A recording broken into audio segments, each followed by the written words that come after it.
Thanks. My friends are waiting there for me. About this presentation, if you look from my angle as an academic, I missed an argument. What is the basic argument you are trying to make with this presentation? Second, uh, you have taken a broad picture. Means you are talking about the sea, you are talking about Ujjaini River, you are talking about Brahmaputra, you are talking about dams. So you are talking about everything. So why don't you focus on only one, like either sea or a river? Even if you are looking at river, just go for one river or one dam. Otherwise, you are saying everything without having any concrete conclusion. Third, I don't know whether it's a research paper, academic research paper, or policy thing, because you have used many times while you're making presentation that we need. So that means that you are trying to give plan to someone, uh, like a policy paper. Coming to the content, uh, if you look at the dams, especially on to transboundary river dams within India or between the India Pakistan or India Bangladesh or even India China, if you take sedimentation is a big problem. It in If you look at India Pakistan after this IWT was suspended, India flushed out the sediments from its dam.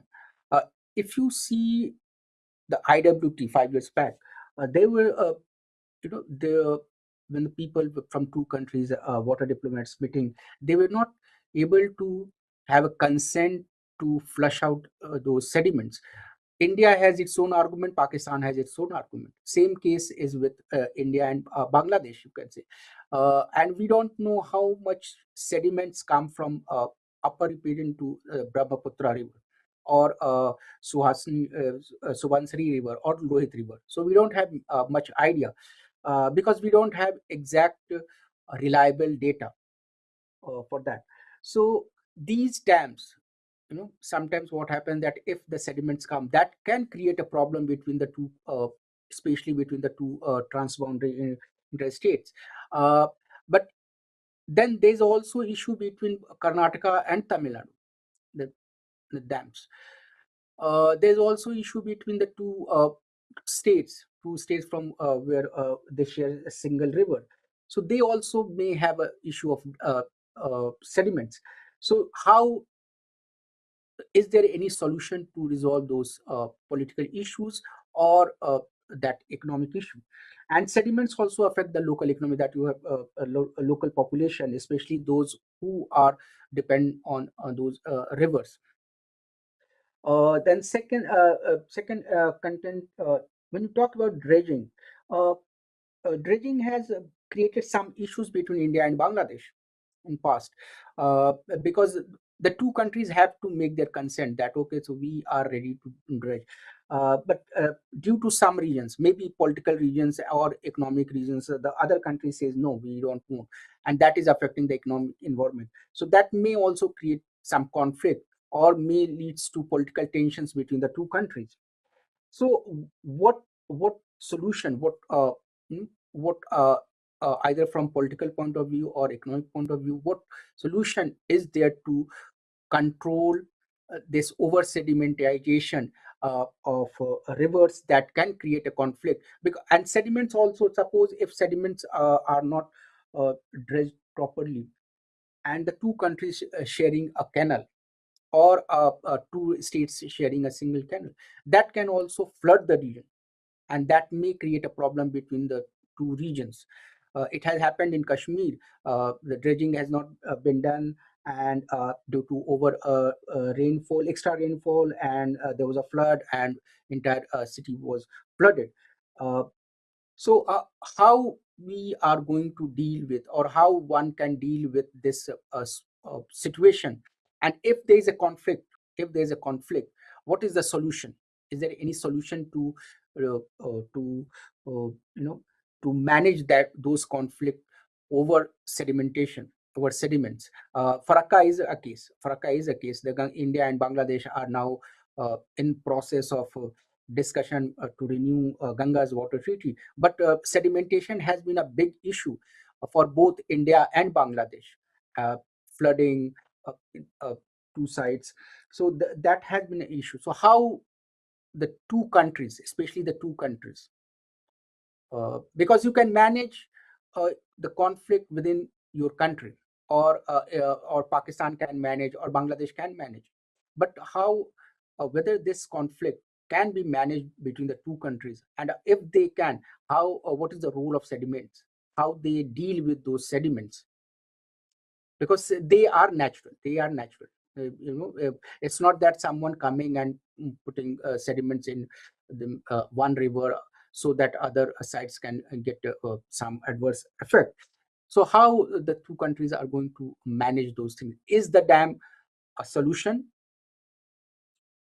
The dam is solution to manage those sediments, or there is any other solution? Okay. So I have only these short comments, uh, and it was a very insightful presentation that I like it. And it was like, as I said, that only thing which I missed is basic argument, and it's so broad, you're touching everything. So that's a bit from my side, it's not very much non-academic, maybe better for policy thing, maybe better for other paper, but not for an academic. And it was very descriptive you know.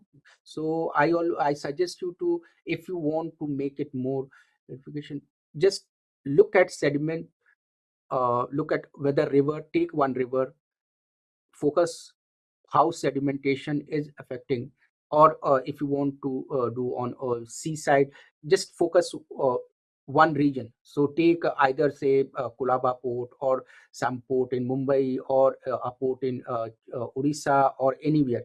So just focus on one. That will help you to you make the things more detailed, and more it will provide a nuance to the study, and add more value to the study, instead of having saying everything, and then after that you find that there's nothing concrete coming out from the study. So that, yeah, thanks.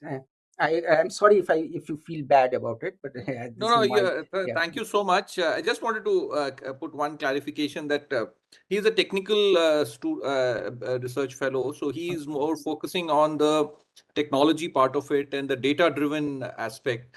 You rightly brought out it is wide because he's looking at the larger sediment management aspect in technology-driven, basically using the data analysis. But we have specific, like on Brahmaputra, I mentioned. We have a fellow who's looking at focusing on Brahmaputra, Okay. and his inputs go to her in terms of sediment management. But if you look at Brahmaputra as such, I mean, what you are Yeah. talking about, a geographical or a particular system focus, there that research fellow looks at various other aspects also. I mean, they get input from, say, a person who's working on fisheries and aquaculture, or a person who's working on connectivity. So that research fellow focuses on an area or a particular Okay. system. But Romit is looking at sediment management from a technical perspective, how the data-driven, or the challenges of the sonar that is used, or the challenges of sediment classification.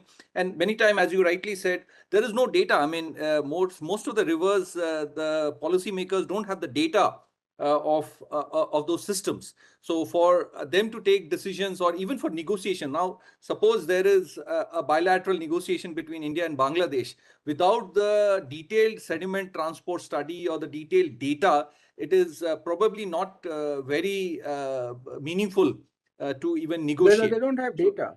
The problem is yes, that they don't have data. that's what. Yeah. So yes, No, so that's what we're trying to highlight, sir. my intention was not that. My intention was that nowadays what is happening, that those anyone studying environmental issue or climate change issue, most of the papers they are you cannot do without interdisciplinary. So you have science, you have environment, Yes, you have geography, absolutely. and then you also have social science. Yes, sir. So in that case, when you mix it up, and then you come up, because there's no one solution. There's no one solution. And just take an example, as you said, Brahmaputra dams is there. When if Chinese are making dams, then India come out saying that, okay, so we are also going to make dam. But what happened that the local population is against the dam, because they are facing that, they think that we are going to face the challenge. So we have to look at the technical aspect also, then political aspect between the two countries, and then also you cannot ignore the grievances of the local population who have the issue with that dam. So it's all interdisciplinary now.